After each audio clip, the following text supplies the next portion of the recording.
Hello, everybody. I'm Michael Whitehouse, the founder and chairman of Conference 21. Welcome to the stream. As always, we've got three great speakers on here, and I'm going to vamp for the first 90 seconds while you all find the stream.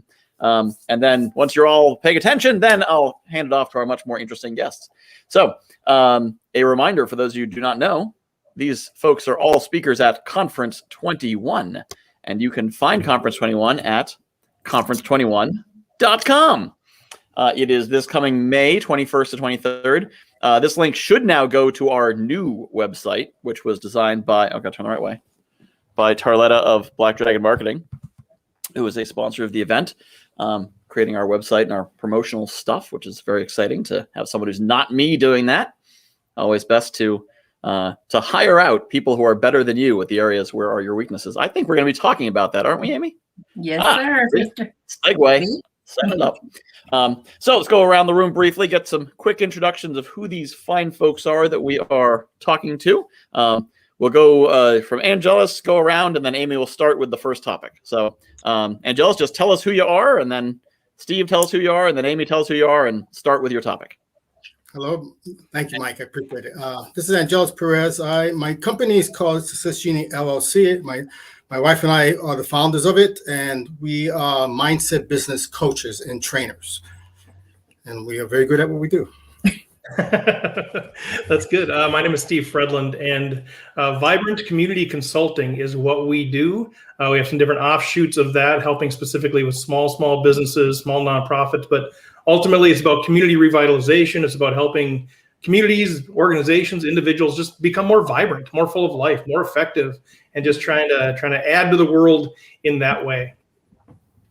And I'm Amy Flores-Young, found on social media at Amy Floyo with Transformational Travels. And I am a fully inclusive travel planner that specializes in travel for those with health needs and disabilities. I also have a specialty in ancestry and genealogy, so curated trips that are beyond the traditional group travel programs throughout Europe. So you can get something that's very specific to your family lineage. That's cool. And that's a lot of fun, is doing that research work, which a lot of people don't like to do. But since I love the research and the planning, and that's why, like you said, I'm really good at what I do. I don't doubt it. That's what brings me today to talk about my third main superpower, which is retreat planning for coaches and leaders. Concierge retreat planning, consider it done. That's our tagline.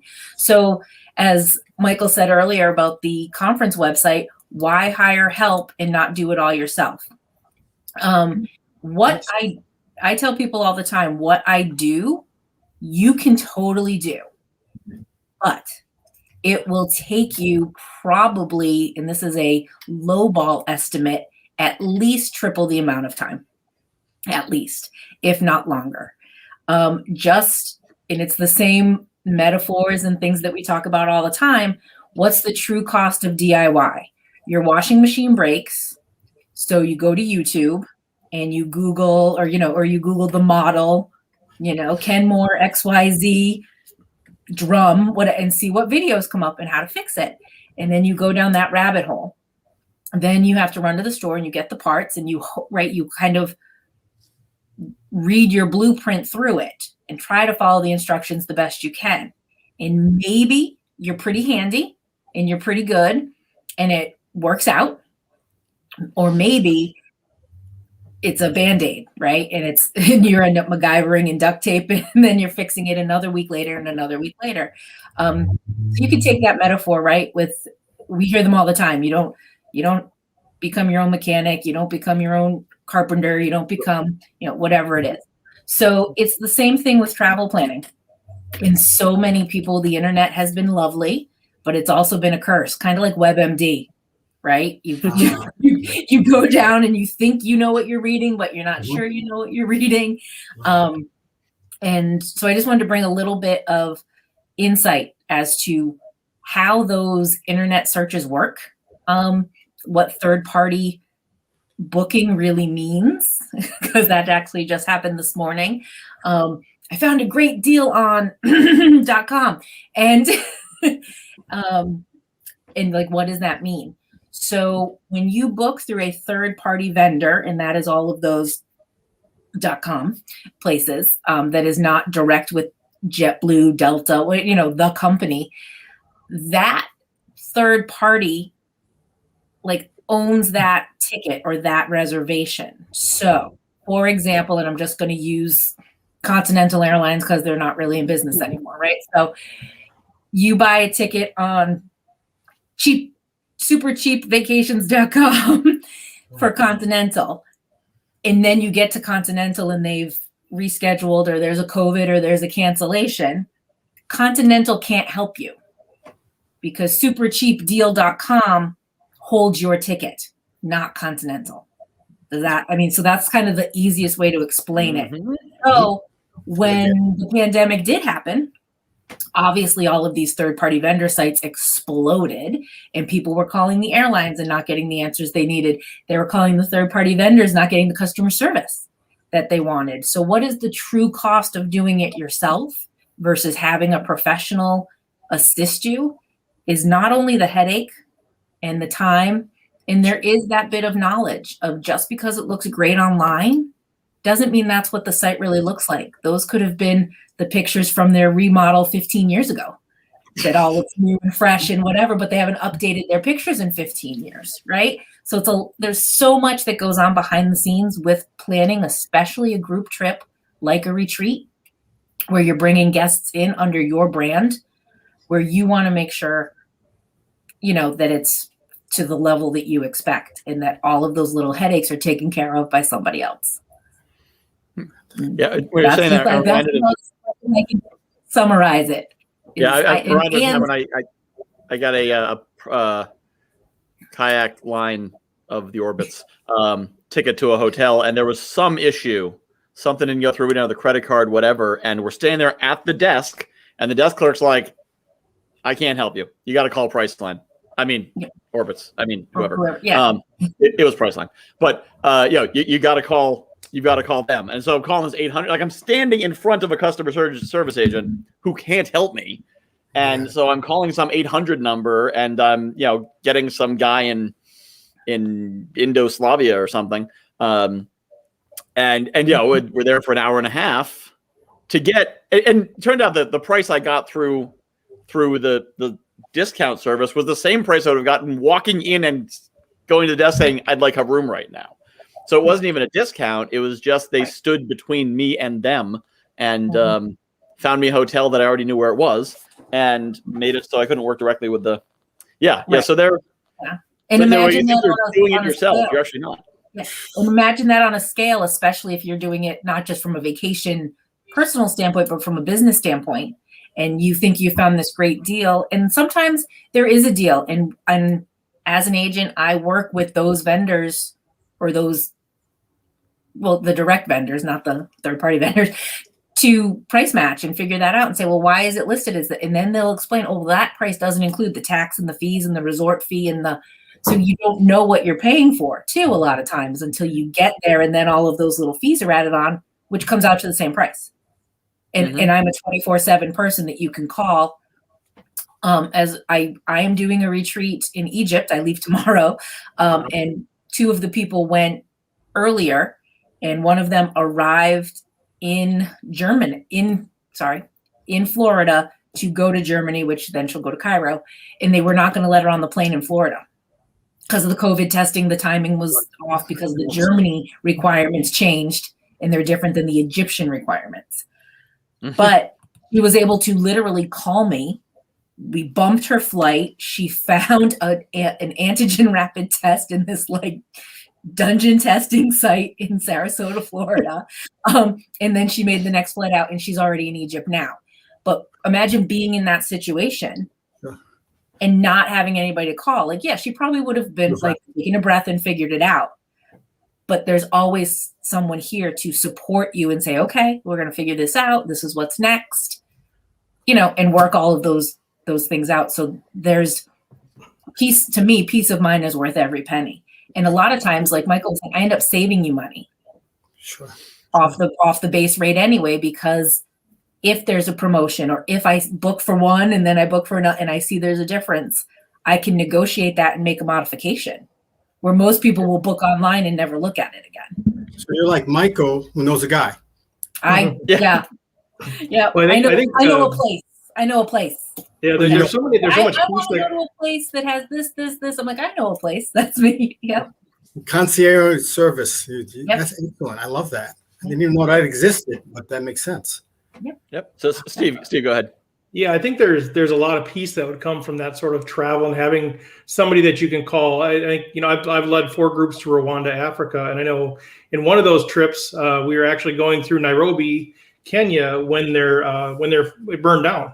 We were there. We were stuck for a couple of days, and we knew that it was an absolute disaster. We could tell you stories, but I think we knew that the travel insurance that we had would cover whatever it ended up being the cost with all the debacle that we had. But we didn't have anybody to call. We didn't have an interpreter with us.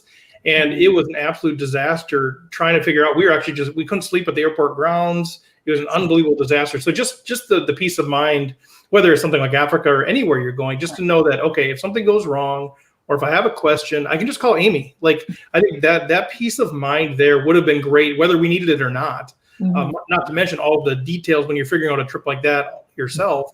How much headache and stress could have been saved by having somebody that just knows what they're doing there. So I think, at least from my experience, the big trips, where it's a very expensive trip with a lot of people, man, to spend a little bit of extra money, even if it might even be cheaper, but to spend a little bit more to have that peace of mind would have been well worth it.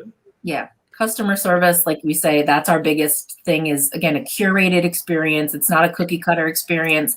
And whether you're whether you're bringing 25 people to Egypt or you're taking your family to Disney, right? Like that's its own like master's degree, right? Figuring out, people call me all the time, like, I don't want anything to do with this. Just make it happen. Never even tried it. Never even wanted to. Yeah. So that's, I didn't know you.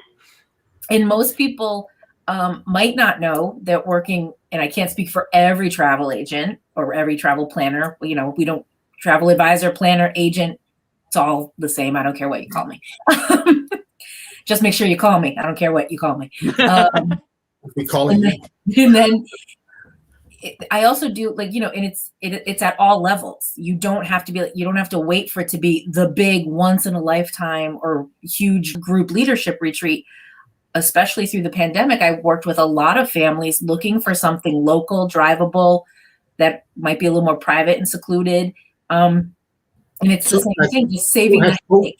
Has COVID made you find nuances to, these services? I mean, I think that's an obvious question, but, not everybody realizes. Yeah, not that it's a joke, haha, but we talk about everything in my business, everything in T Travels over the pandemic has grown, except revenue, obviously, because no one was booking and traveling. We don't get paid unless they travel. That's another thing too. Everybody's like, oh, great. And we send them, like, here's a great package. And then they go and book it without utilizing us. But we don't get paid for the research. We only get paid when you book and actually travel it. So stick with your agent, please, and follow through with an agent. If someone helps you, respect that relationship. But March 2020 as an agency, March 2021 as an agency, we had our highest sales in 10 years for a month sale. Because it was because we were curating those relationships, COVID was a great opportunity to educate people on why they don't go through things. So many people got burned during those. And now with all the different protocols and trends, people were nervous to book. So they're gravitating back towards agents, which is great. It's all about relationships. Right. We were able to curate all those relationships. And now, like I said, we've had 2 really good months now that things are opening again.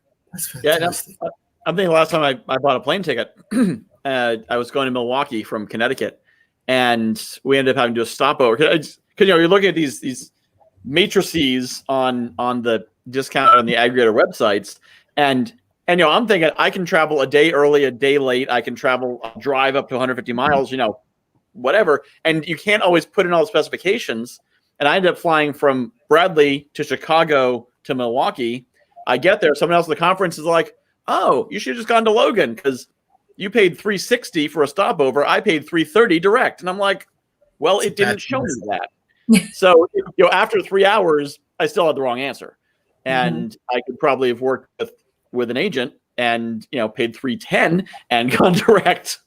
But you don't know what you don't know when you're working with those sites. So yes, definitely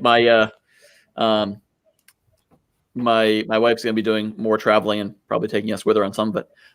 So I'm definitely trying to encourage her, like, yes, there's the internet. That's cool. Don't use it. No. I tell people that a lot. They're like, I found you're not a travel agent. Yeah, like, yep, definitely. Yeah. All right. Go ahead. So our next topic that we have here is, let's see, this is Angelus' topic, right? Sure. Distilling down to the 4 M's. Yes, the 4 M's. All right. Angelus, tell us about the 4 M's. Well, they came out of the simple question that everybody asked me when you know nothing about mindset. They'll come, what is this mindset thing about? And I said, well, if you make it easy, it's the psychology of success, or the art of changing your personality to align with a grander version of yourself. And I know that sounds kind of metaphysical, the last part, but all it is very simple. It's you have a way of thinking. That way of thinking was cultivated over a lot of years, a lot of decades, literally, when you were growing up. You were trained to be a functional, functional, law-abiding citizen of whatever country you're in. You were raised a certain way to produce, be functional, and give back somehow, not just taxes, but to the community that you are consuming from. And the education is grand. It spends decades. By the time you get out of college, you're all set. You're going towards your first job. You worked your whole life for this, your young life, and you're there. No problem. Then as time goes on, it's even worse when you're a solopreneur entrepreneur. So you're working like I did in the corporate field, and I decided I want to go into my own business. I just want to get out, do consulting work, freelance. Why do I have to not be my own boss? Why should I go work for somebody else when I can work for myself? Not a problem. All of a sudden, mindset got in the way because all the negative thoughts got in the way. What are you doing, Angelus? You're not smart enough to be an entrepreneur. You're not skilled enough to do this. You gotta fill in the blanks. And it's all this negative crap that, wait a minute, where was this before? I didn't have this when I was going for my jobs that I went to college for. It's because my mindset was already transfixed on getting me to my job. Now I'm messing up everything by changing the plan. The mindset is a simple program like knowing your ABCs. How did you learn your ABCs? Repetitiveness over ABCD. You kept learning until you know it. And if I told you right now, do it from Z to A in a few weeks, if you do it every day, a few minutes a day, you will reprogram your mindset and you'll be able to do it just as easily backwards as you did frontwards. So it's just a different mindset, not good or bad. But why is it so negative? Because your mindset was a program, a simple program that you were trained to go to a job. Now you have no mindset to tell you how to be an entrepreneur / solopreneur. That'll ruin, and it has ruined a lot of my clients' beginning phase of their businesses they acquired or bought. And they couldn't understand why it was so hard to do it. Some of them even quit and went back to their regular job. And even though they were succeeding at the regular job, and don't get me wrong, a lot of these clients that come to me, they're financially successful already. They're doing extremely well, but they're miserable. They're stroking out. Some of them had strokes, heart attacks, totally unhappy with their lifestyle because their mindset, they trained themselves young to get to that position. They changed their mind, but they didn't change their mindset. So our job is, or at least when it comes to me, is okay, let's find out what areas of the 4 M's you're suffering in. And it always starts with number 1, mindset. It's always that. Everything to me is mindset. If you can have all the skill sets in the world, all the strategies in the world, all the resources in the world, all the money. And I've had people, big bucks, big deep pockets come to me and they're just going downhill. So it's mindset first. Then we go to marketing. Some of them are salespeople that come to me and they're wondering, Well, you love sales. Yeah, I love sales. Like, well, why don't you just try marketing and see if that works for you? Because you've done sales and you perfected it. Why don't you move on to something else and try to perfect that? And I've been told if you know how to market, you don't need to sell. Right away, they have an adverse effect to it. No, we can't do that. No. It's like, see, their mindset is already telling them they can't be good marketers.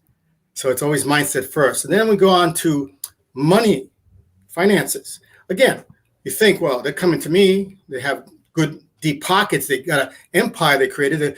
They got a good life. I mean, you see where they live. They talk 3 fluent languages. They have 2 degrees and 1 doctorate. And I mean, they have it all. But why are they having trouble managing their money? Because just because you make money doesn't mean you're a good manager of money. So a lot of the problems is it's mindset over how they manage their money. And once we show them how to manage their money, that changes. Their life, all of a sudden, life's all back to, it's fantastic again. And then the last part, which I just kind of gave you, I just kind of mentioned it, but didn't catch on, was management. Most people don't know how to manage. Most people think management is the same thing as leadership. Kind of, but not exactly.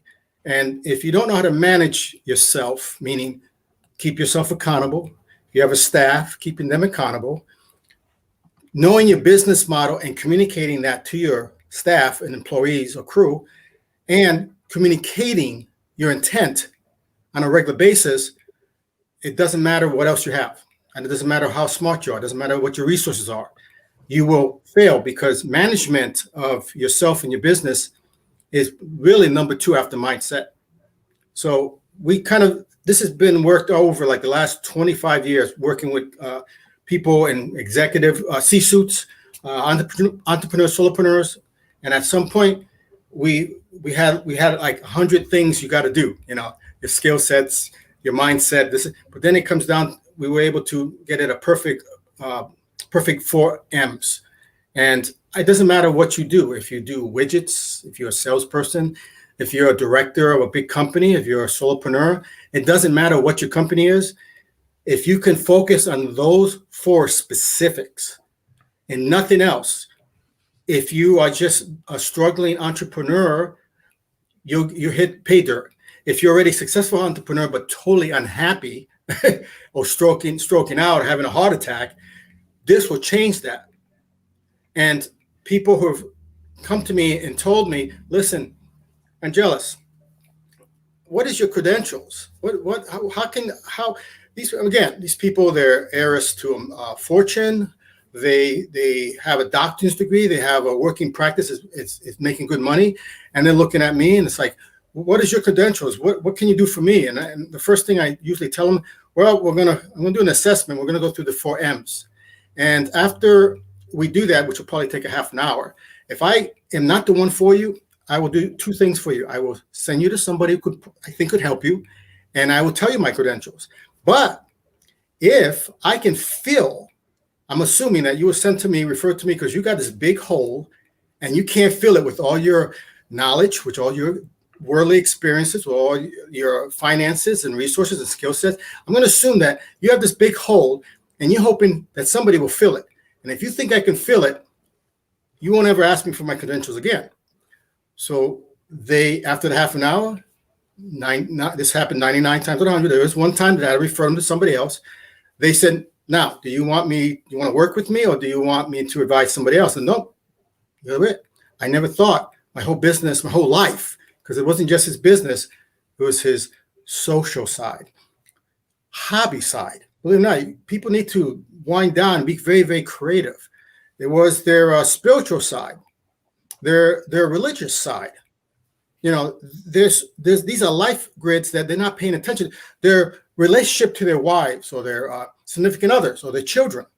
Once we got them back to being with their family, everything went well. If their business was even slightly going down, having problems at the bottom line, that changed the minute they went, on vacations, took off, maybe booked with Amy here, So it's the 4 M's that helps me to get them. And then, of course, after that, I tell them, listen, I'll tell you one of my credentials.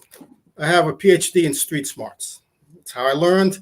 I've learned from people that are far smarter, more educated myself, people that I can't hold a flame to, but I would interview them. I spent like 10 years interviewing self-made millionaires and self-made billionaires and asking their opinions. How did you get to your wealth? And after a while, it came down to the 4 M's.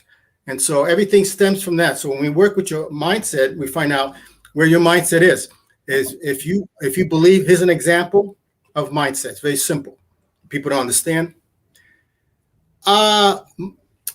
Wealth, money is the root of all evil. We heard that one, right?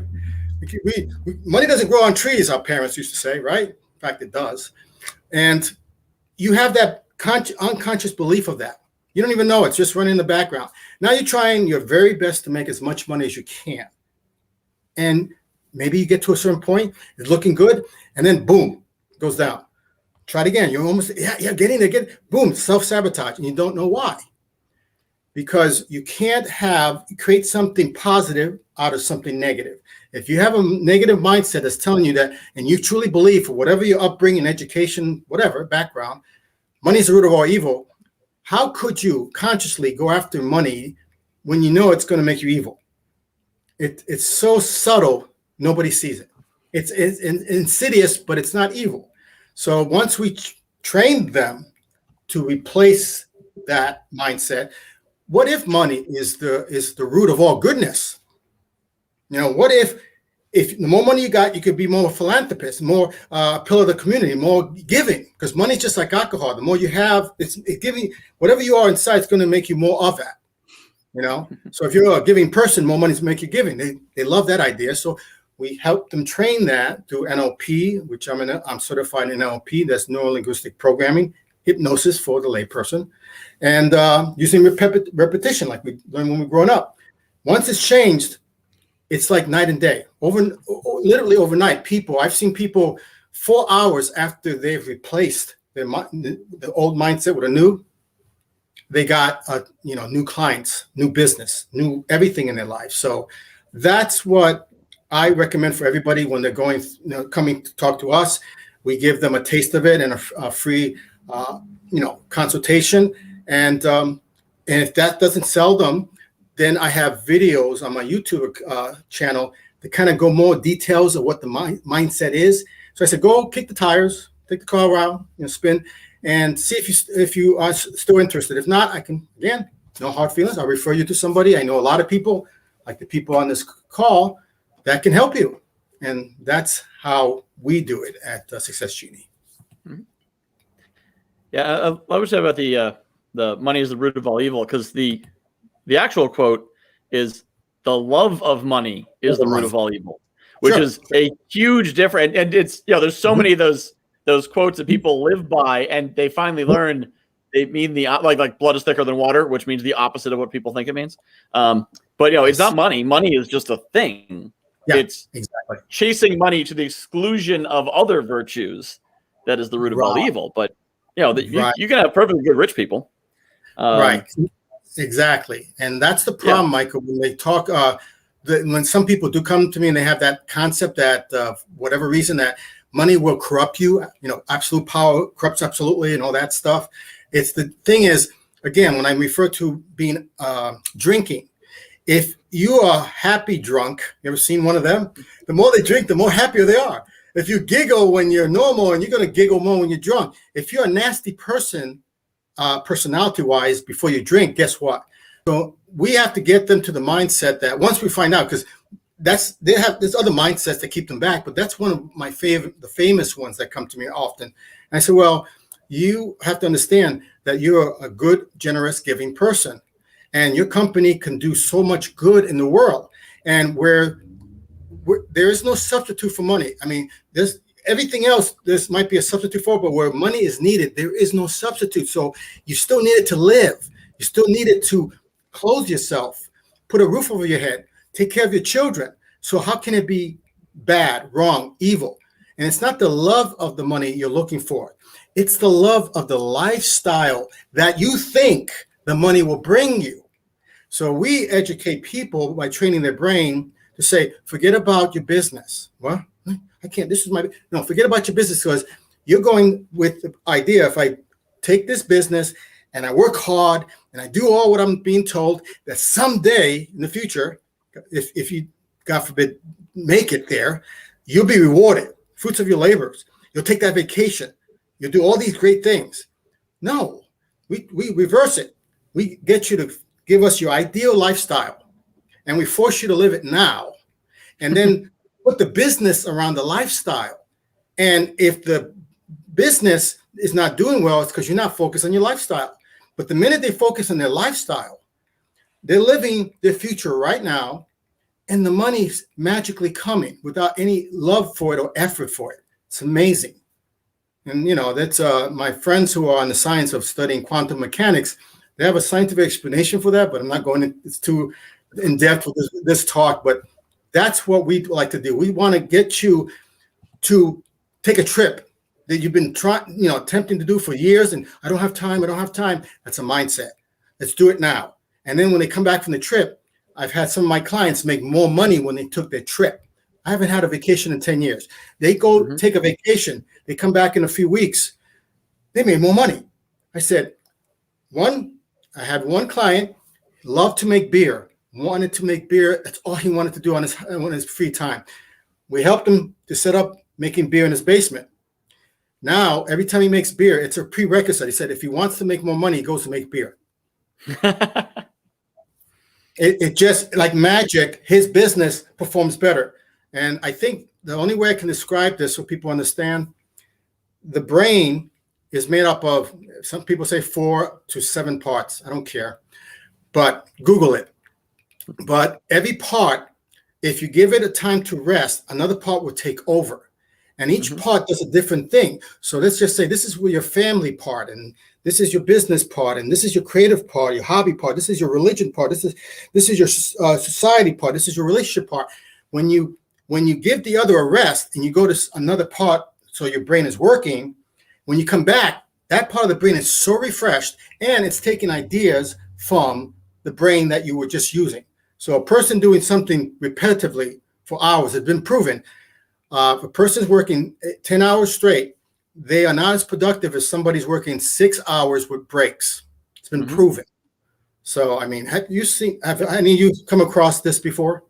Well, I've encountered this myself. That so for the longest time, I would have on my calendar an hour for lunch, but I'd eat, and then back to work as fast as I could. And I finally said, you know what? I've got an hour on my calendar. I'm going to take that hour. I'm going to watch an episode of Babylon 5 while I eat lunch, or eat lunch and then take a nap, whatever. I blocked out an hour. And I found that in the remaining hours, when I took that 1 hour out, I got more done by taking an hour off in the middle of the day than I did on the days when I rushed back to work. I mean, unless it was something that was very simple, because especially if it's thinking work, if it's something like I don't know, building a garden, then the energy savings is not going to be that much. But if it's something creative, if I'm designing websites, marketing, prospecting, anything like that, coming back recharged like it's first thing in the morning is totally worth the investment of 30 extra minutes to disengage. It's like a race car. That time in the pit seems wasted, but try not go into the pit and see if you ever cross the finish line. And Michael, I know you will remember this. I hope you do. And forgive me if you don't. For Star Trek viewers, they will.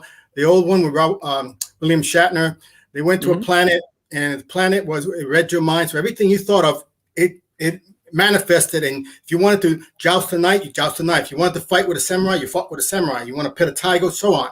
And when they found out at the very end, this whole planet was made for our citizens to play. And then one of the commanders said, "You, as advanced beings as you are, do you have time to play?" He goes, and then Spock said it best, quote, "Yes, that makes sense, because the more complex the mind, the more the necessity for the simplicity of play." We get you to play. And in fact, the only way we will fire our clients if they don't play. I totally agree. You're right. The mindset is so important, but it's also, like you're saying, it's not, I mean, you can tell yourself over and over and over and over again, but you also have to believe the shift. And like you said, I'm the same way, Michael. When I take time off, because I do, when I sit still, it doesn't feel right? Like something feels off. So I have to, it's become easier now, but I had to force myself to take the breaks, take the time to be more focused and intentional in my work, which has helped in all areas. That's so right.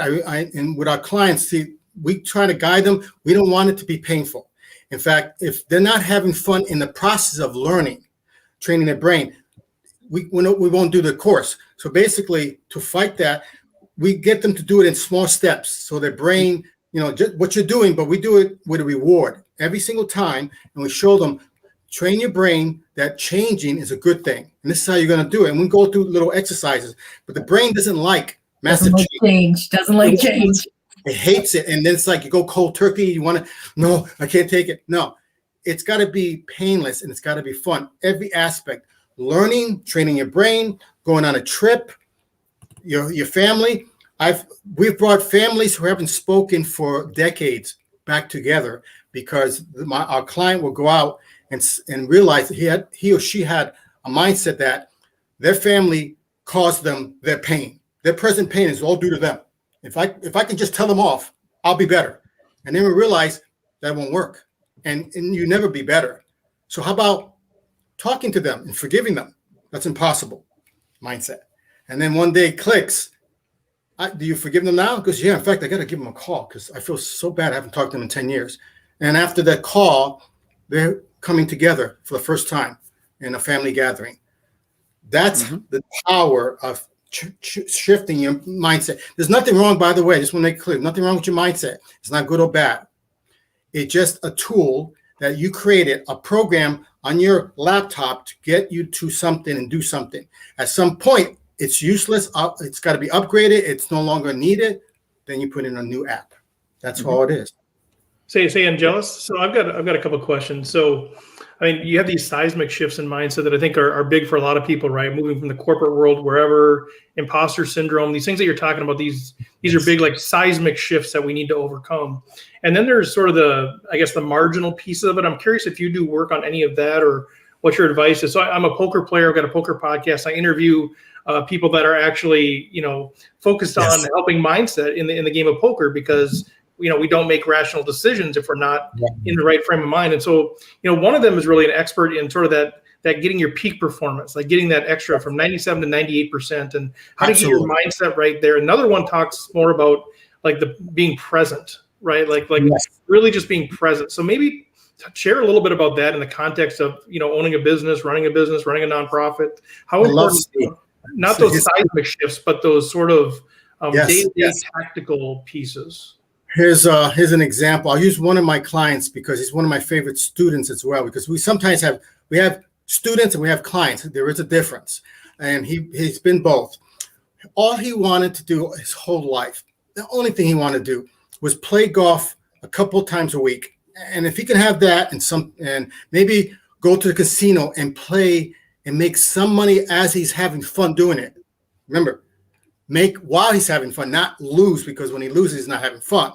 And he's saying, even if I lost, I like to make a little bit and just enjoy it. And I go, okay, so you want to play a casino and have fun at it, despite if you lose or not, but you like to win. Yes, I would like to, more often. And you want to play golf twice a week because we're going to make sure that everything you do now, your mindset's geared towards focusing on those two things, nothing else. Long story short, when he came to us, smoker, he was an alcoholic at the time, and he's no longer. He was living paycheck to paycheck at a facility that does dyes for fabrics. He was going to lose his job, but he wanted to play golf. Oh, and his heater system in January broke down. He had to take a loan he couldn't afford. So after he went through the process of changing his mindset to gear towards his lifestyle, in other words, he told him, go and play golf right now. And goes, my job is about to, kick me out, and I don't have enough money to pay my next bill, and you want me to go play golf? Is that irresponsible? Go play golf. So he played golf. He kept focused on that and then went to work, focused on playing golf, and then went to the casino and went to work. By the time it was all done, he got to, he was only making about, I think, average $50,000 a year. He's now making over six figures. He never had a relationship with his family, siblings. He has a relationship with them now and his children. He's with for the first time with somebody. He's his late 50s. Found the love of his life. He's already asked her to marry. He only has a high school diploma, and for the position he has as a facility manager of that company, you have to have at least 2 degrees. And get this, he's playing golf 3 to 4 times a week while he's making 6-figure income. And when he goes to the casino to play his game, he wins more often than he loses. And for the last few months, he's been winning on the average of about $2,000 a month, just having fun at the casinos for the last 8 months. And that's plus his 6-figure income job, plus 3 to 4 days a week he's playing golf. And he knows if he doesn't play golf or go to the casino, he'll never keep his income coming. So there's no big or small. If you're a person who just into sports, we've had one other person did the same thing, but they were already into sports and they love their football, but they just couldn't get to that next level. And we told him, come on in. And he said, when he was talking to me, my wife and I study Anthony Robbins. He's another great NLP practitioner. I said, yeah, he's a master. He's done well. And he got into it because he sold his idea, same thing, to the military. That's how he started his career. I said, we're going to give you the same technique. So if that doesn't work, I tried his course, this and that. I said, that's okay. If this doesn't work, we'll send you somewhere else. Well, it did work. And now he's doubling what he used to do in his game at his least, never mind his best. And that's just game. That's not his career. I asked him, well, how's your family life doing? How's your career doing? I said, that's very strange. It's like the best ever. It's like the better I do my game, the better I do my work. I go, yeah, I know it's weird like that.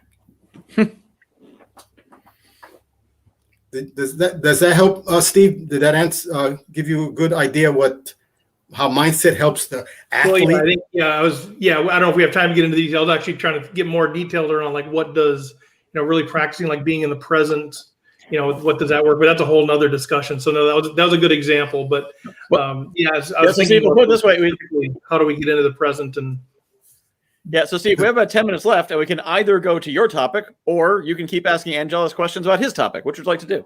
You're the boss, man. You're the boss. Yep. You tell us. It's up to you. It's your show. I think you just need to go to Angelus's presentation during Conference 21. So Michael, make sure you don't schedule Steve at the same time, and that way they can connect there, and then we can chat with Steve. I want to hear what Steve's been up to. So I would like to hear what Steve. Let's go to Steve then. We have so we don't need to reignite momentum in this show because we're doing fine. But there's momentum already. Well, I'll just do more like a discussion. Yeah, so this isn't really what I'm going to be talking about, but it sort of all overlaps with this deal. Really, this is about I'm a small business coach, work with a lot of small businesses. I work with a lot of communities, community development, community revitalization, a lot of individuals in their life and that sort of thing. And I think one of the themes is always I'm just sort of stuck, or I had momentum and then we plateaued. You know the drill. I mean, we all have that, whether it's in our careers or our relationships or whatever. And so one of the questions is always, well, how do we reignite momentum? We used to have momentum. Things used to be cranking, and now we've plateaued or we've dropped off or it's slowed down. I want to, reignite the big momentum. How do we do that? And one of the things that we've been really looking at over the last, I guess, decade or so really is this idea of building community, and how that actually, the principles of building a vibrant community are really the same principles that you need to build an organization, to build a nonprofit, to build a small business. It's the same thing. It's the same idea. And I was kind of surprised by that as we really dug into this. And so when we look at how do we reignite momentum, the question is always, well, why did momentum slow? Let's start there. Before we figure out how to reignite it, why did it ever slow down? And, I can get into the whole structure of all of the different things that we do as part of an assessment. But really, the things that really stand out to me are its ownership or collaboration. Like those are generally the ways that we can really reignite momentum. And again, this is all part of the bigger picture. So I'll just prime the pump and let you guys respond. But ownership is such a critical thing. And I know, when we're building a community, we naturally think that, right? We think, okay, we want everybody bought in. If we're starting a nonprofit movement, it's a clear and compelling vision. And then people own this thing. And that's what fuels movement. That's clear. It's obvious. People don't realize the value, or a lot of people don't realize the value of that in the context of a nonprofit or a small business, or even in the corporate Fortune 500 world, which I was a part of. The value of ownership, when you get people to start changing from an individual I to a collective we mindset, when you start, I mean, that's always my biggest thing. Whenever I start something, and then, at some point somebody emails me and, hey, you know what we should do? Yes, we've arrived. They said we, they're part of this thing. And I think that is usually one of the things when you say, how do we reignite momentum? It's figure out how to regain ownership. So, because usually it's waned because a leader or somebody has kind of gone with their vision and they've kind of left everybody in the dust. They haven't brought people with them. And then they just get burnt out, right? That's why we get so tired. And that's why we say, well, why aren't our volunteers doing stuff? Why aren't our staff doing this? Why aren't people doing this? Why aren't our stakeholders involved? Because they're not engaged. There's no ownership there. It all of a sudden, for some reason, now felt like your deal rather than our deal. And so that is one place to look when you're saying, how do I reignite momentum, is really do an honest self-assessment of where is our ownership level? Even ask people, and see if that's changed at all. And then the second piece is collaboration. And I think specifically for small business owners, this is a tough one, right? And whether it's coming out of the corporate world or it's just what you've been doing your whole life, we just run. And a lot of times we don't really say, how can we partner with somebody else? Yeah, maybe we hire staff. Yeah, maybe we hire a VA and they just do some of those things. But there is so much power in collaboration. And especially if you've taken your business or whatever to some level and then you plateaued, typically you can't get any further. You just can't. And I know this is kind of cliche. And people say, I'm going to work harder, or I'm just going to hire staff. And they don't build ownership with the staff. They just hire people. And so they get some stuff done, but they don't really build the momentum that they're looking for. Or they don't realize that you could just collaborate. Like, honestly, there's so much stuff that you could do with other people, with joint ventures or whatever. Just reach out and say, okay, well, what do we need to get done? Who does that? What do I do that they need? Collaborate. And it's sort of like your specialty thing, right? You guys talked about a little bit earlier. So I could get into my whole thing. I know we don't have a lot of time, but that is really when you're thinking about how do we rebuild momentum, I'd say look at yourself and ask yourself, where are we at on the ownership side? Where are we at on the collaboration side? And again, this could be momentum in your relationships, right? This could be momentum in your small business. It could be momentum in your small poker group. It could be, whatever it is, your travel agency, your conference, where is the ownership level and where's the collaboration level? So I'll let you guys kind of chime in with your thoughts there.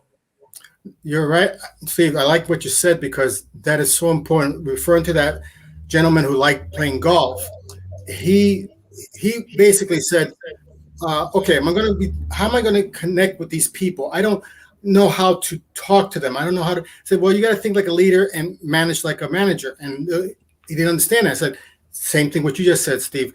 I said, you have to start talking to them as if you're equal. Now, you have a position of some kind of manager position. Well, your job then is it's easy. You're going to be accountable. You know the business, the ABCs. And the communication, like I said earlier, you were right. He just focused on being accountable to who? Himself, the upper up, his boss, and to his staff, being there for them, not just having an open door policy, but actually then going to them and say, okay, I'm going to hold you accountable, but you're going to hold me accountable. Mm-hmm. If you see me, you give them permission. You see me falling short, going across my own line, you have to tell me.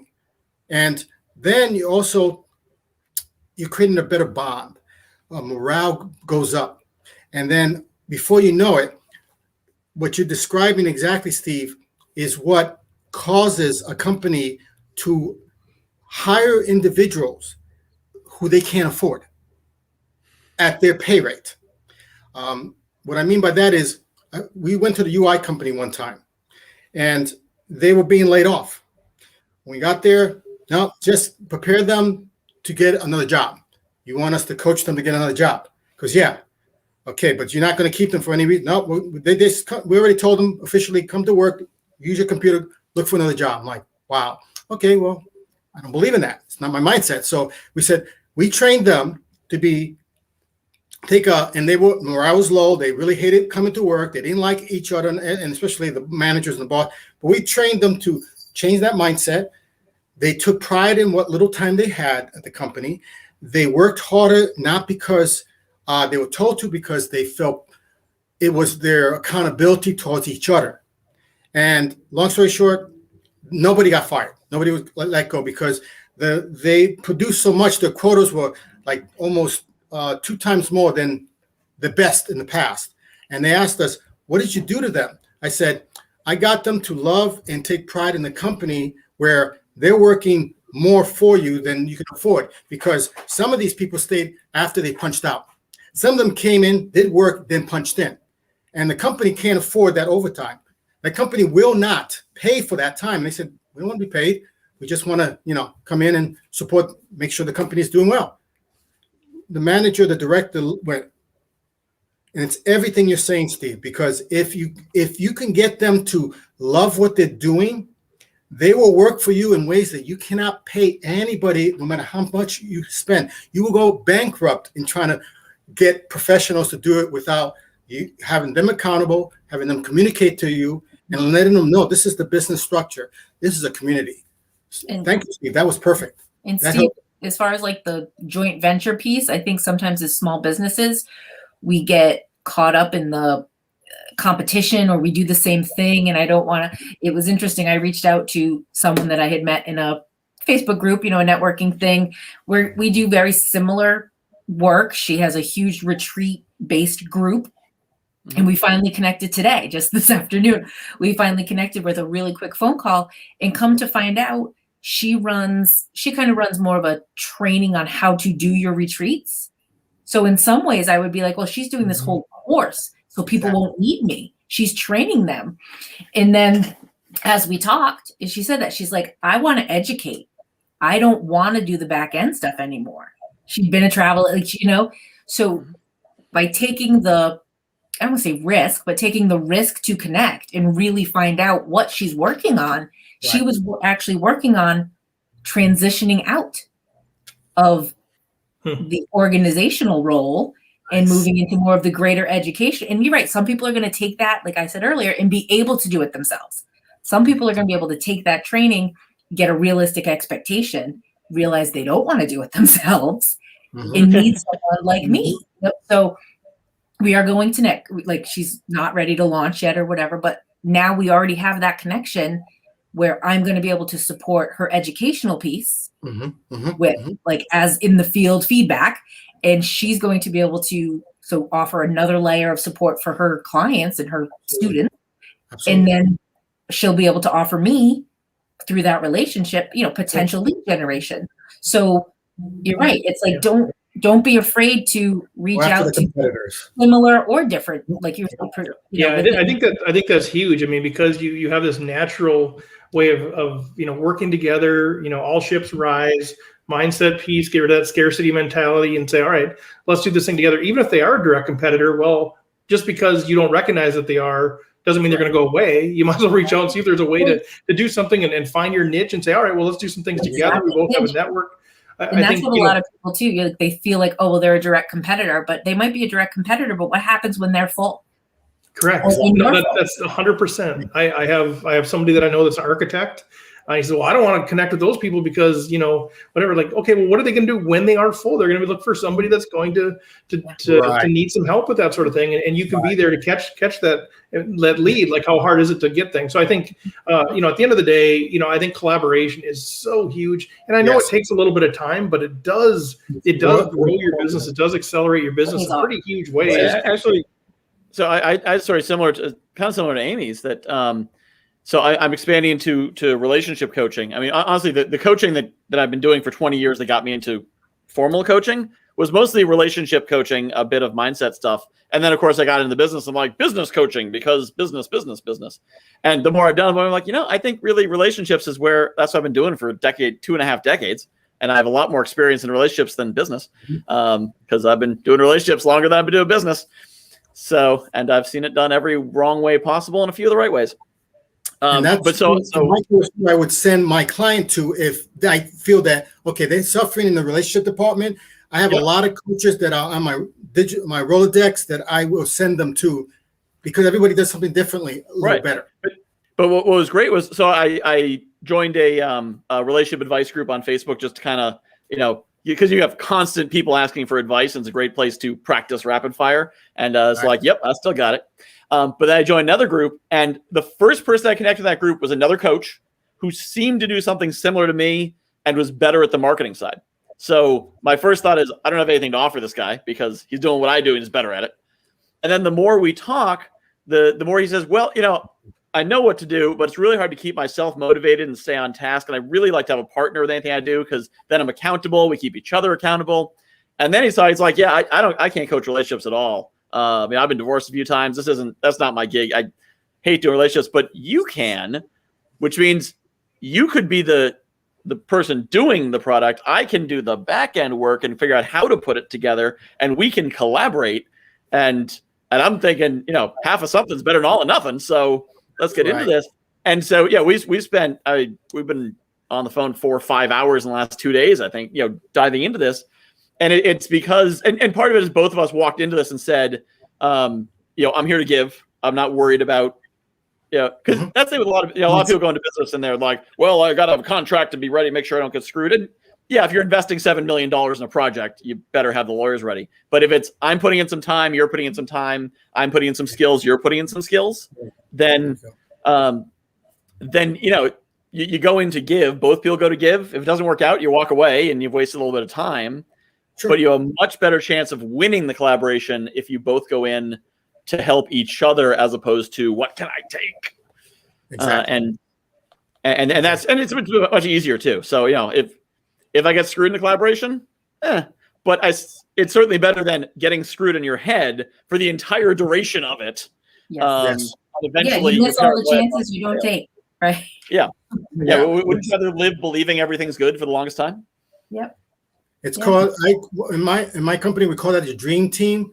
We have other people that are similar, but they have a special niche, speciality that I like. My wife and I are coaches. My wife and I are mindset coaches. So when people come to us, do we just flip a coin? No. I work more on the mindset and the strategy, while my wife will work more on the marketing and business plan. So some people will go to her and never come to me, and vice versa. Others start with her and finish up with me, or vice versa. So we have a distinct differences, even though we have the same title. So we're not the same. So go out there and find all the coaches you can find. Take them to dinner, and I bet you're going to find your dream team where, oh, great, you're into systems? Great, I hate systems. I'm going to send them to you when I'm finished with them. I know I've got to run, but just the last part of the collaboration too is, I think, don't worry about having it be a perfect thing right away. It doesn't have to be a big comprehensive thing. Test drive people a little bit. Maybe that's your point, Angelus, is test drive people a little bit. Let's do a little something together and just kind of see how it goes. What kind of vibe did you get? You don't need to come up with a contract and 15% and all that kind of, just do something together. And then, hey, let's do a talk together or something, and then just kind of see where it goes. Let it evolve kind of organically. That's worked best for me in the past. That's right. Share the wealth. There's more than enough for everybody. There's no reason to be like hoarding it. Right, Steve? Thank you. Is definitely true. All right. Well, so you can find out what everyone's talking about at conference21.com, or if you go to conference21.online/C21B, that'll actually give you all the speakers. I need to set up the link there. And we should have a schedule. I think Steve, you're asking about that. Or someone was asking. We should have the schedule up in the next few days as soon as I get around to making it. So then we'll have the schedule, but need to make sure Steve and Angelus are not at the same time.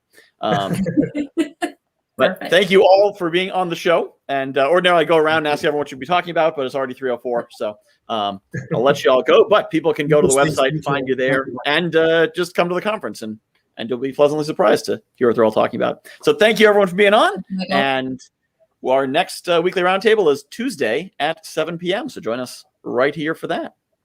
Have a great weekend. Nice to meet you guys.